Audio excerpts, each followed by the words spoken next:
Բարև ձեզ, Ստեփան Գրիգորյան, YouTube-յան ալիքի մասնակիցներ։ Ողջունում եմ ձեզ բոլորիդ։ Այսօր հունիսի 19-ն է։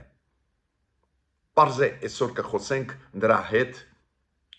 ինչ կատարվեց մեծահարուստ մարդ Սամվել Կարապետյանի հետ։ Գիշերը դատարանը որոշում ընդունեց, Երևանի դատարանը որոշում ընդունեց իրան կալանավորել 2 ամսով։ Ինչ էր այս երևույթը, ինչի հետ է կապված Սամվել Կարապետյանի գայելը Հայաստան եւ անել այս ձևի խիստ հայտարարություն իշխանությունների դեմ ուղղված արձագանքը իշխանության, իմ կարծիքով Ռուսաստանը ուզում է ապակայունացնել Հայաստանը, օգտագործում է տարբեր հնարքներ ու շատ անգամ մարդիկ, ովքեր հեռու են քաղաքականությունից, ովքեր հեռու են այդ մեծ անցուդարձներից, նաև Հայաստանի հետ կապված, դառնում են այս process-ների զոհ։ Ռուսաստանը հիմա տարբեր քաղաքական ուժերը Հայաստանի դարձնում է զոհ իր քաղաքականության, տարբեր դեմքերին, նաև այդ մեր եկեղեցու դարձնում է զոհ։ Հիմա սկսեց Ռուսաստանը նաև օգտագործել մեծահարուստ հայերին, Ռուսաստանից բերելով Հայաստան, ինչ որ քայլերի դրդելով, շատ անգամ այդ մարդիկ էլ չգիտեն, որ իրանք այս Ռուսաստանի խառնակիչ քաղաքականության մասնիկ են դառնում։ Դրա մասին ու այդ process-ի մասին անպայման մենք կխոսենք, նաև այսօր անպայման կխոսենք ակնհայտ է Միացյալ Նահանգների դիրքորոշման մասին Իսրայել-Իրան պատերազմի հետ կապված։ Միացյալ Նահանգները կարծես թե որոշում ընդունեցին մտնել այդ պատերազմի մեջ ի օգուտ Իսրայելի, բայց ուղղակիորեն մտնել այդ պատերազմի մեջ Իրանի դեմ։ Եվրոպացիք ունեն այլ դիրքորոշումական հայտ է դա մի քանի նախաձեռնությունով հանդես եկան եվրոպացիք, դրա մասին էլ նաև կխոսենք։ Եվ կխոսենք Նիկոլ Փաշինյան Գարեգին II հարաբերությունների մասին։ Ուրեմն անելիք այսօր ունենք, ես խնդրում եմ բաժանորդագրվեք, կիսվեք, լայքեք, աջակցեք մեր YouTube-յան ալիքին, որի աշխատանքը անչափ կարևոր է հայության համար։ Դա ակնհայտ է, մենք իրոք ստուգված ինֆորմացիան ձեզ տալիս ենք, մենք իրոք վերլուծում ենք այդ ինֆորմացիան, ստուգում ենք, մենք կարողանում ենք կանխատեսել ճիշտ process-ները, որոնք գնում են, ինչը անչափ կարևոր է եւ սփյուռքայության համար, եւ Հայաստանի Հանրապետության քաղաքացիների համար։ Սկսում ենք մեր այսօրվա աշխատանքը։ Նախ ուզում եմ ասել, որ դուք գիտեք, երեք մենք խոսեցինք, նաև պաշտոնական հայտարարություն եղավ, որ Նիկոլ Փաշինյանը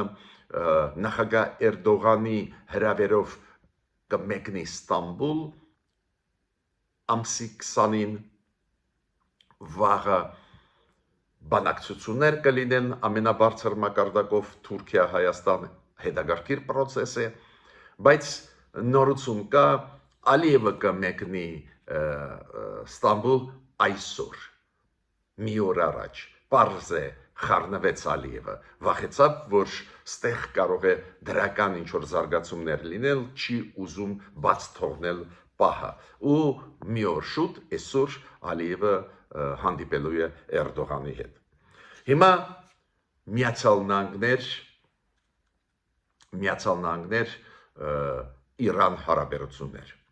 Այո, Իսրայելը սկսեց ռմբակոծել Իրանը, Իրանը պատասխանում է, ես հիմա չեմ մտնի այդ process-ի մեջ,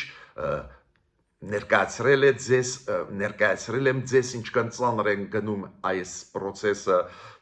Իսրայելը մտածում էր, որ հեշտ կռմբակոծի, կոչնչացնի տարբեր օբյեկտներ, նաև միջուկային զենքի հետ կապված, հնարավոր միջուկային զենքի հետ կապված, դա ապացուցված չի, բայց հնարավոր միջուկային ծրագրերի հետ կապված, որոնք վտանգ են ներկայացնում Իսրայելի համար, Իսրայելը ռմբակոծում է, մտածում էր, որ հեշտ կանցնի, պարզվեց Իրանը ներուժ ունի, Իրանը պատասխանում է ցավով զոհեր կան երկու կողմից ու շատ մեծ թվով նաև վիրավորված մարդիկ, օրինակ Իսրայելը ի պաշտոնե ընդունեց, որ 800-ից ավել մարդ վիրավորվել են, Իրանում ավելի շատ են վիրավոր մարդիկ եւ ավելի շատ են զոհված մարդիկ, ցավով այդ պատերազմը շարունակում է, բայց գլխավոր հարցը կմիջամտի այդ process-ի մեջ անմիջականորեն Միացյալ Նահանգները թե ոչ, իրանք կսկսեն ռմբակոծել Իրանը թե ոչ։ Դեռ որոշում վերջնական չի ընդունվում, պատճառները մի քանիսն են։ Տրամպը հակված է օգնել Իսրայելին, Իսրայելը չի կարողանում իրականացնել իր ուզածը, բայց Տրամպն էլ հասկանում է լրջությունը բայ։ Եթե Ամերիկան ուղղակիորեն մտնի պատերազմի մեջ, Տրամպը կունենա Ամերիկայի ներսում լուրջ ընդդիմություն, իդեմս նաև հայթվում իր կուսակիցների, իր հանրապետական կուսակցության, դուք գիտեք, այս ձևի նախաձեռնություններով դեմ Տրամպի քաղաքականության հիմա հանդես են գալիս նաև հանրապետականները, ու երկրորդը ամենակարևորը Չինաստանն է։ Չինաստանը արեց իրար հետևից 3-4 հայտարարությունները, նաև այդում Սի Ցինպինը, Չինաստանի ղեկավարը։ Իրանք զգուշացրեցին, որ անթույլատրելի է Տեհրանը ռմբակոծել, զգուշացրեցին այն թույլատրելի է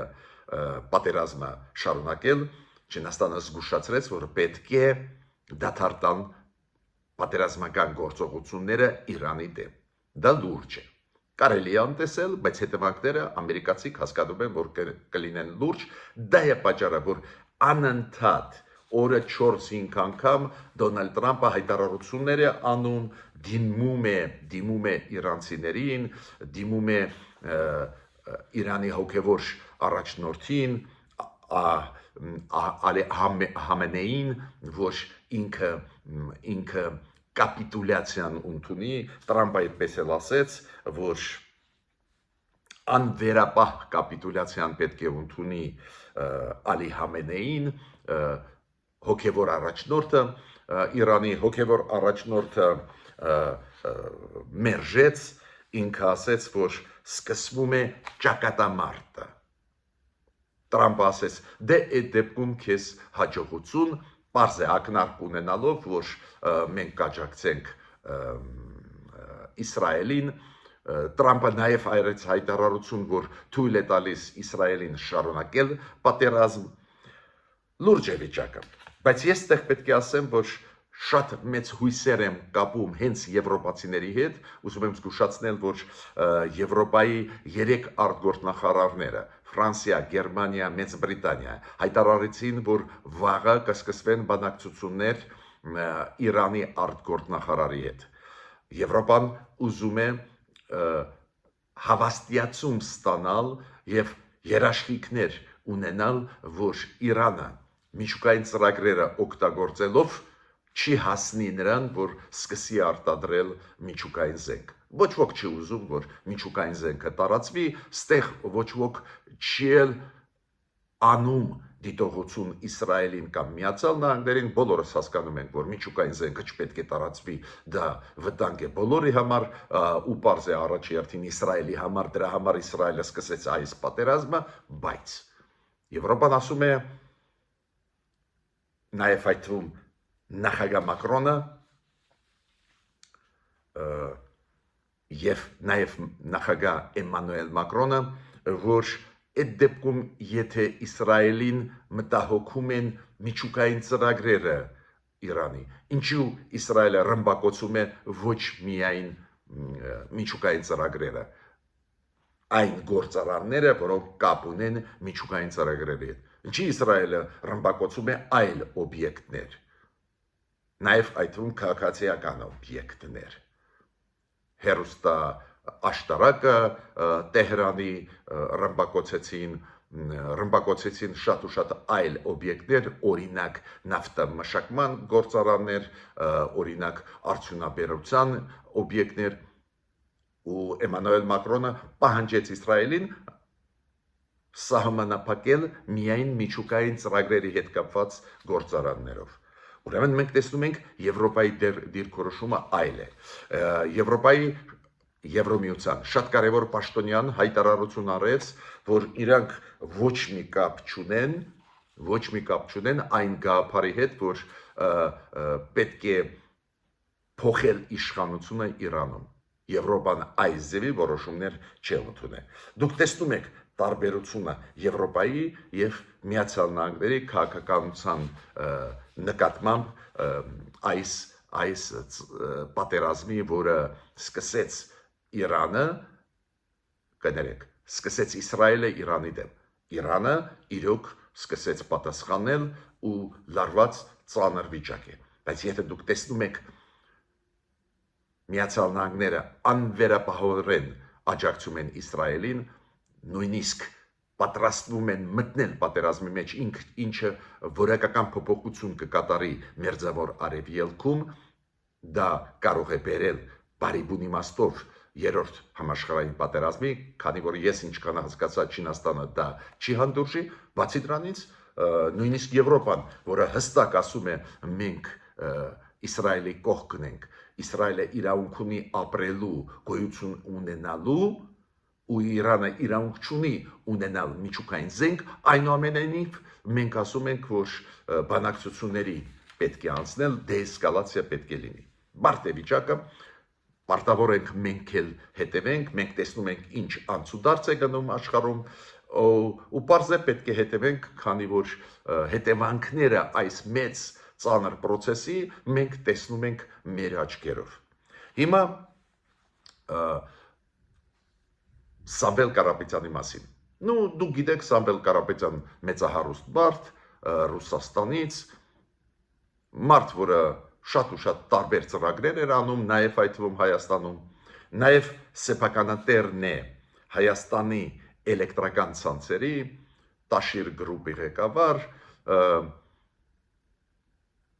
աջակցում էր երկար ժամանակ նաև հայ առաքելական եկեղեցուն։ Հիմա չգիտես ինչու այդ մարդը եկավ Հայաստան ու սկսեց ինչ-որ հայտարարություններ անել։ Ու հայտարարություններից մեկը իրոք խիստ էր բավական, էդ էլ ճիշտը խոսենք,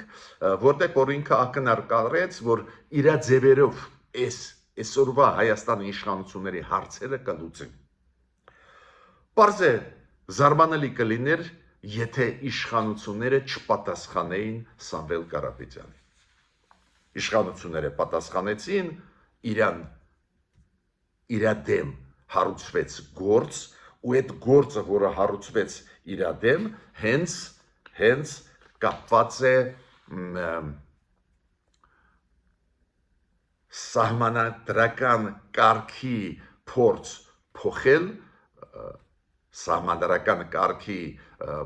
փոխել, բռնությունով կամ անօրինական ճանապարհներով, ու հենց այդ հոդվածով գործ հարուցվեց։ Դուք հիշում եք երեկվա պատմությունները, կողմնակիցները Սամվել Կարապետյանի փորձում էին չթողնել ոստիկաններին, այդ ամենասխալ քայլերը, որոնք իրենք արեցին, քանի որ դա փորձեր ցույց տալ, որ իշխանություն Հայաստանում չկա, փորձել ցույց տալ, որ Հայաստանը չունի պետական ինստիտուտներ, քանի որ մարդը, որը անում է լուրջ հայտարարություններ, անում է հայտարարություն էտել լինելով Ռուսաստանի քաղաքացի, անում է հայտարարություն, որ Հայաստանում ինքը կփոխի իշխանություններին իր ուզած ձևով, այդ մարդը պարզ է պետք է պատասխան տա օրենքի առջև։ Դա շատ լուրջ բան է, շատերը չեն հասկանում, շատերը դա նայում են, գիտեք ինչ կոնտեքստով։ Այ քննադատում ենք գործող իշխանություններին ու Նիկոլ Փաշինյանին, ուրեմն ամեն ինչ կարելի է ասել ու անել, դա շատ վտանգավոր է։ Պատկերացնում եք, ոստիկանությունը գալիս է խուզարկում անելու, ինչ որ մեծ թվով մարդիկ, 50-100 մարդիկ, Ֆիզիկական բռնություն են կիրառում, թույլ չեն տալիս, որ ոստիկանությունը հրամանը կատարի։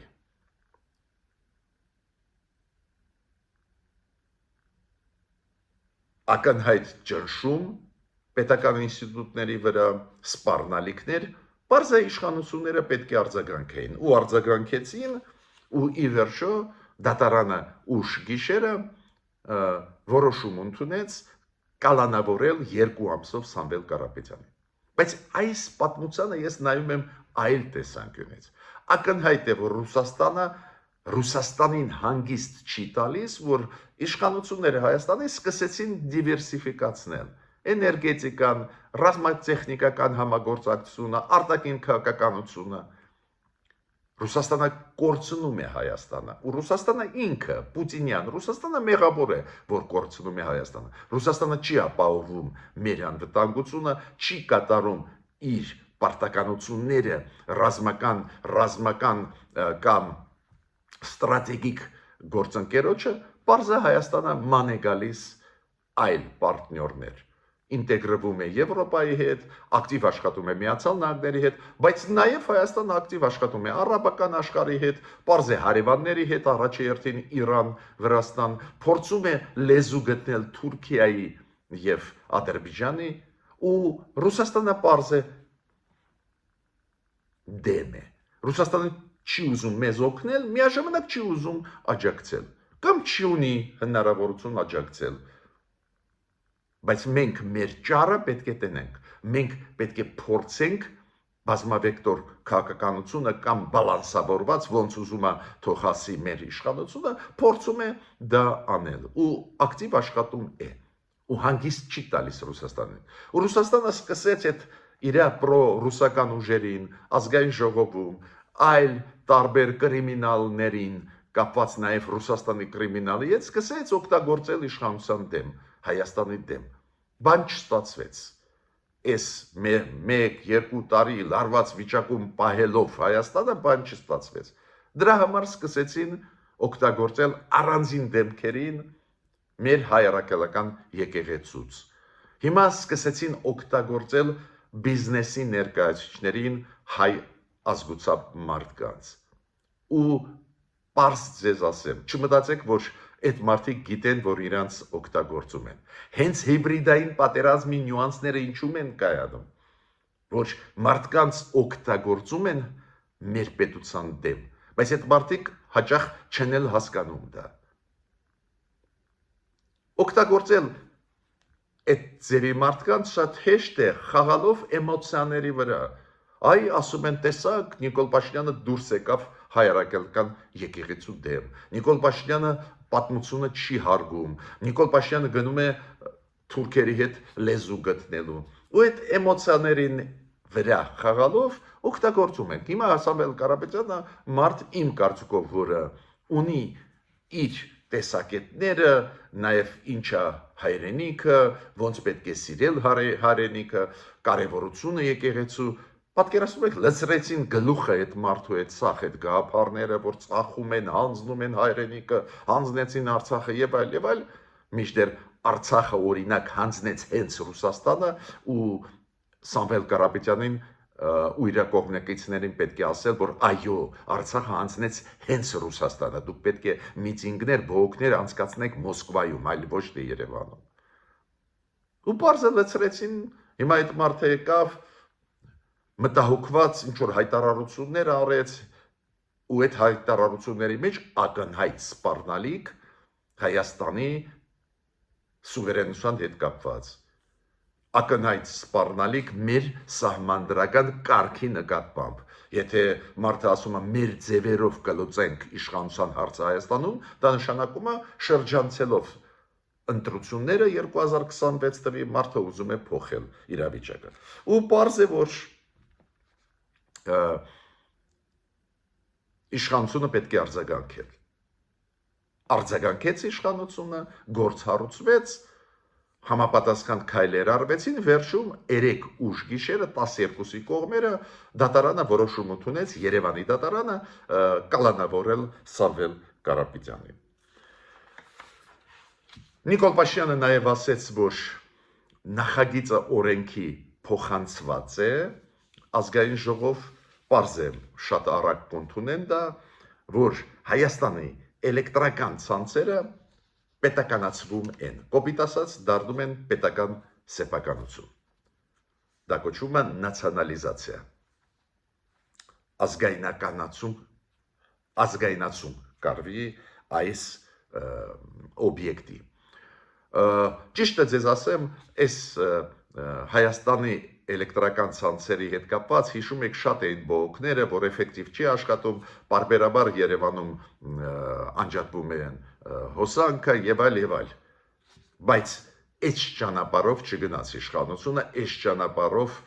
այլ քաղաքական ճանապարհով հենց Սամվել Կարապետյանի քաղաքական հայտարարությունները հաշվի առնելով կալանավորեցին այդ մարդուն։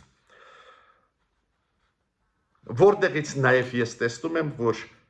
Ռուսաստանը շատ շահագրգռված են լարվածությունը ուժեղացնելու, Ռուսաստանը շատ շահագրգռված էր այս դրա հետ կապված մեծ աղմուկ բարձրացնելու։ Որտեղից էլ ես տեսնում, շատ հասարակ բան։ Լավ, Սամվել Կարապետյանի հետ սկսվեց process,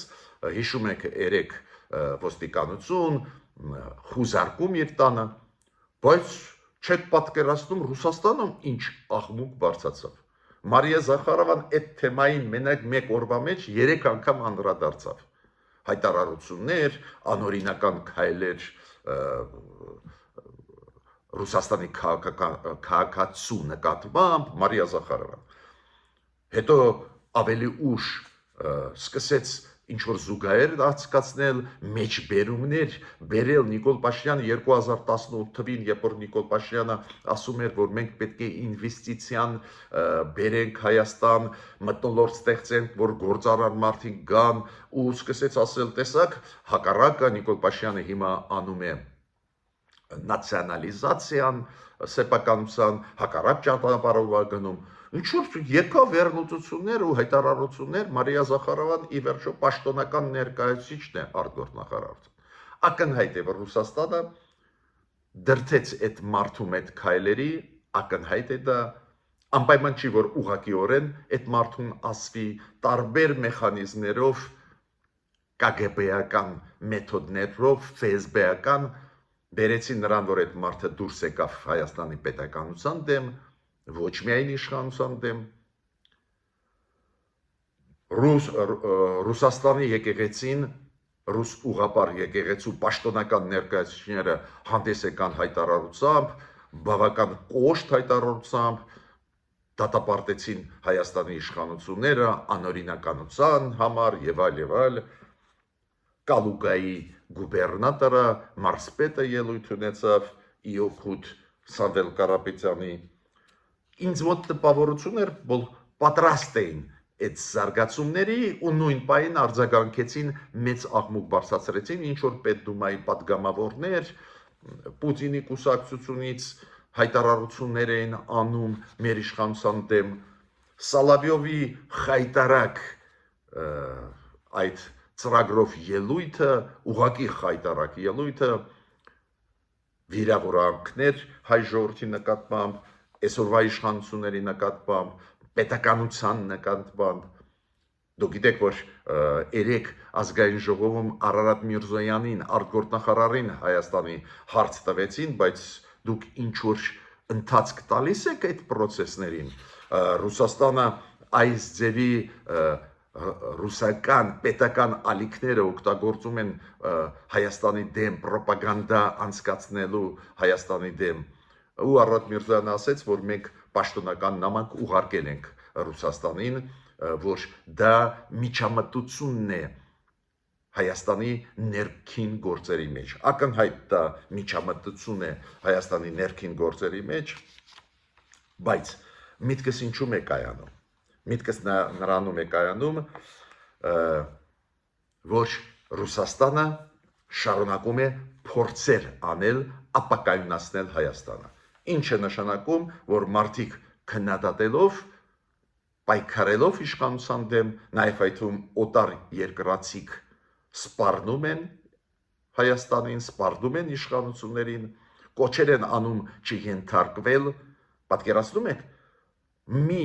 նախկին պաշտոնյա ուժային կառույցներից մեկի, Հայաստանի նախկին պաշտոնյա, 3 կոչ արեց ոստիկանությանը չենթարկվել հրամանների վարչապետի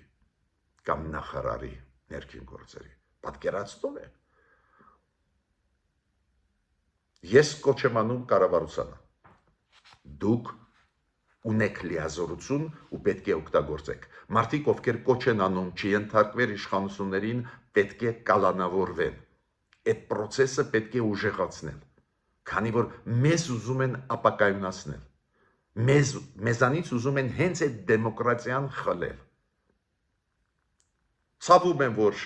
մեծահարուստ մարդիկ կան, եկեղեցու մեջ առանձին մարդիկ կան, որ չեն հասկանում այդ վտանգների մասին։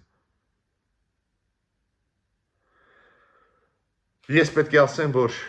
Նիկոլ Փաշինյանի հրամանը ազատել գործից պարոն, եթե չեմ սխալվում, Աբազյանին, մեր նախկին պետին, անվտանգության ծառայության պետին, ու դրա հետ կապված, այդ հրամանագրի հետ կապված շատ էր քննարկումը, ինչի հետ է կապված, որ Աբազյանին ազատեց Նիկոլ Փաշինյանը, կարողա չի ենթարկվել, ինքը Նիկոլ Փաշինյանը պատասխանեց, որ բացառվում է, որ պետը անվտանգության ծառայության Հայաստանի ազգային անվտանգության ծառայության, որ չի ենթարկվեր, բայց ես կարող եմ ասել դա ինչի հետ է կապված, դա իմ կարծիքն է, գիտեք, ինչ է ազգային անվտանգությունը, ազգային անվտանգության ծառայությունը, այդ ինստիտուտը։ Այդ ինստիտուտը պետք է հետևի նաև, որ ներսում հանգիստ լինի երկրի։ Ոչ թե միջամտի քաղաքական process-ներին, բայց հետևի, որ օրինակ ահաբեկչություն չլինի քաղաքական գործիչների նկատմամբ։ Հետևի, որ ինչ որ երկրների չմտնեն մարդիկ ապակայունացնելու համար երկիրը։ Այս ներսի հանգիստը, անվտանգությունը ներսում ապահովի։ Ոչ թե հետապնդի, հետևի ինչ որ քաղաքական գործիչների գործունեության, այլ ընդհանուր ուսումնասիրի իրավիճակը, որ ծայրահեղությունները չարտահայտվեն քաղաքական դաշտում, կամ հնարավոր վտանգները կանխելու, նաև օրինակ ահաբեկչական ակտերը։ Ու պարզ է, որ բաց թողումներ լուրջ էին, քանի որ արհեստականորեն լարվում է վիճակը Հայաստանում, բայց մենք չենք տեսնում, որ պրոֆիլակտիկ քայլեր արվեն, ու դա պատճառներից մեկը, որ իրան հանեցին գործից։ Ես պետք է ասեմ, որ նաև շարունակում է բանավեճը կամ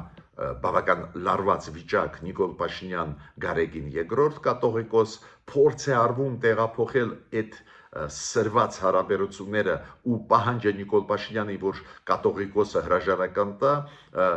փորձ է արվում տեղափոխել ուրիշ դաշտ, որ իբր իշխանությունը կամ առանձին մարդիկ պայքար են տանում հայ առաքելական եկեղեցու դեմ։ Ես հատուկ ուզում եմ ասել, որ դա բացառվում է, որ Հայաստանում այս ձևի բացասական երևույթներ լինեն։ Հայ առաքելական եկեղեցուն մեր հայ ժողովրդի ժառանգությունն է, մեր հպարտությունն է, ուրեմն թող չօգտագործեն այդ գործոնը